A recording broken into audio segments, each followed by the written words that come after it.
दोस्तों, आप कल्पना कीजिए कि एक भारतीय नेता अंग्रेजों से बचकर हजारों किलोमीटर दूर पहुंचता है और वह वहां एक सेना तैयार करता है और उसी सेना से अंग्रेजों को भारत से निकालने का कोशिश करता है और उस नेता का नाम था नेताजी सुभाष चंद्र बोस।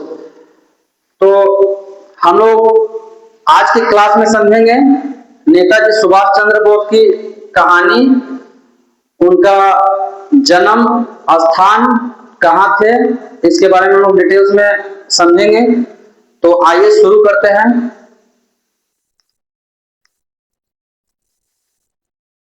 नेताजी सुभाष चंद्र बोस और आजाद हिंद की कहानी को आज हम लोग समझेंगे। तो नेताजी का जीवन का परिचय पहले देखते हैं कि नेताजी सुभाष चंद्र बोस का जन्म कब हुआ था। तो नेताजी सुभाष चंद्र बोस का जन्म 23 जनवरी 1897 में हुआ था। नेताजी सुभाष चंद्र बोस 23 जनवरी 1897 को हुआ था। कहां हुआ था?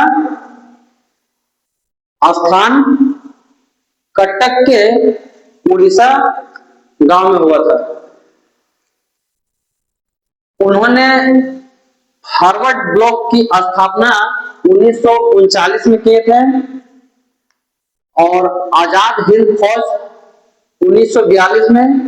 नेताजी सुभाष चंद्र बोस का नारा था दिल्ली चलो, ये पहला नारा था। और दूसरा नारा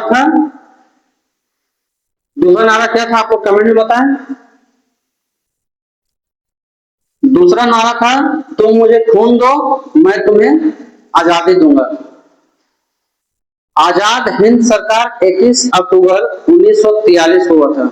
तो हम लोग पहले समझते हैं कि ये आजाद हिंद फौज का जो शुरुआत के संस्थापक थे और इनका जो आइडिया दिए थे वो कौन दिए थे, क्योंकि आजाद हिंद फौज जो थे वो पहले से थे।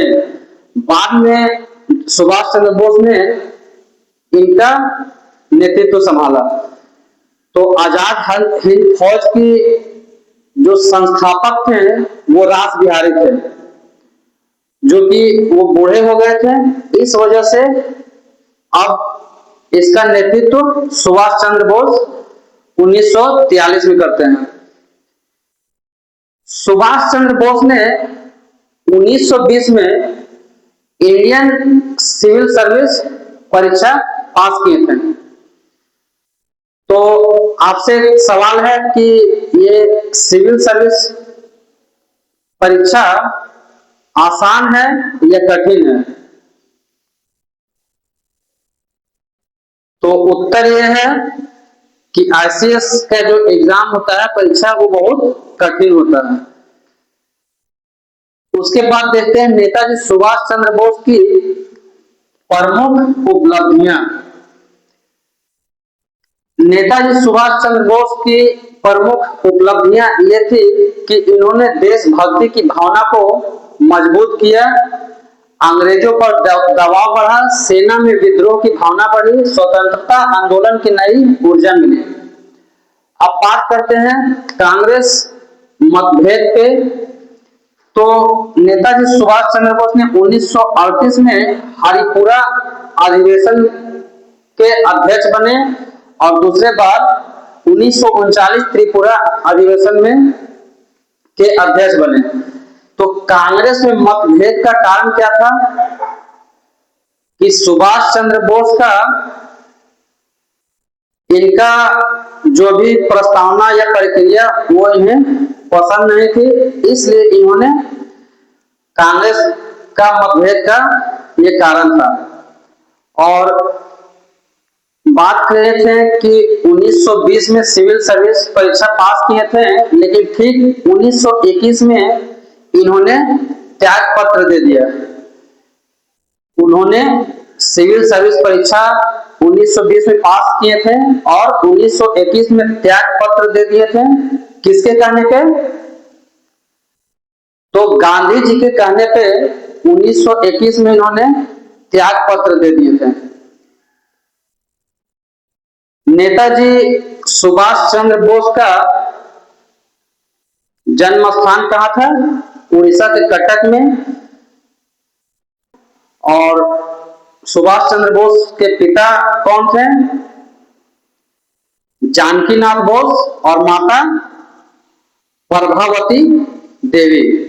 नेताजी सुभाष चंद्र बोस का जन्म कटक के उड़ीसा गांव में हुआ था। कब हुआ था?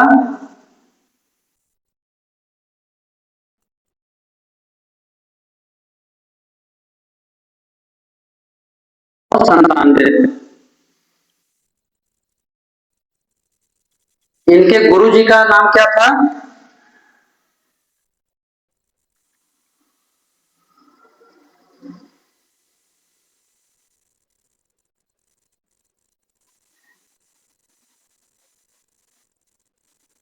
चितरंजन दास। माता जी के बारे में, पिताजी के बारे में जान लिए थे। इन्होंने 1920 में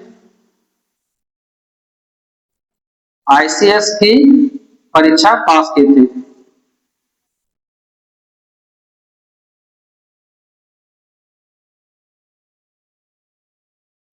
और गांधी जी के कहने पे 1921 में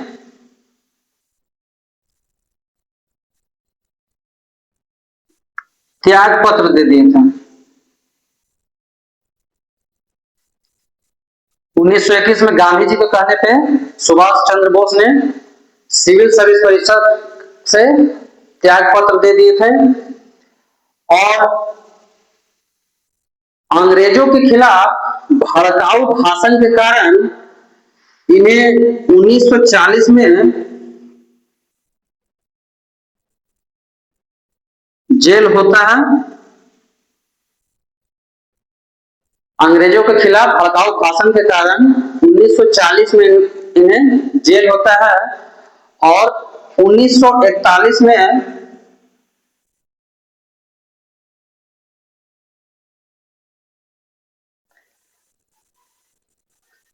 तो सुभाष चंद्र बोस जो कि नरम दल के लायक थे भी नहीं, जिस वजह से गांधी जी ने अगर सबसे ज्यादा अगर किसी से कुछ छुड़वाया है तो सुभाष चंद्र बोस से। पहला कि 1920 में जब सिविल सर्विस परीक्षा पास किए थे तो 1921 में गांधी जी के कहने पे इनको त्याग पत्र देना पड़ा। और 1938 और 1939 में जो कि कांग्रेस के अध्यक्ष बने थे तो उस टाइम भी गांधी जी के कहने पे कांग्रेस अधिवेशन से त्याग पत्र दिए थे।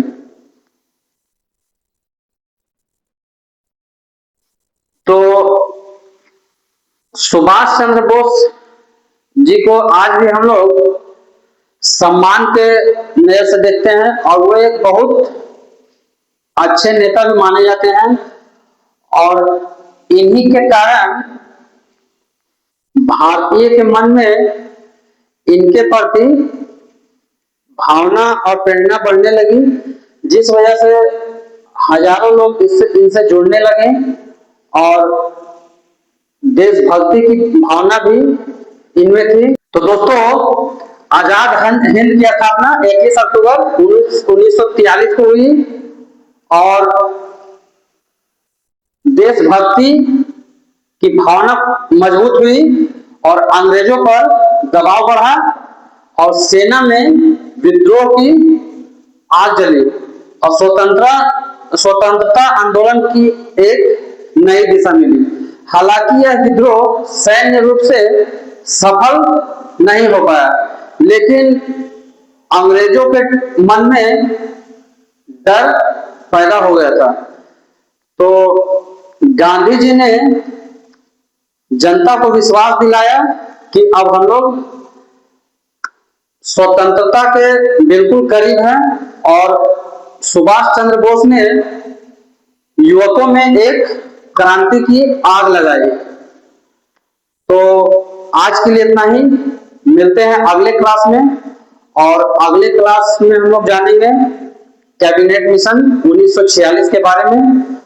और तब तक के लिए जय हिंद। अगर वीडियो अच्छी लगी हो तो चैनल को सब्सक्राइब करना ना भूलें और लाइक शेयर करें।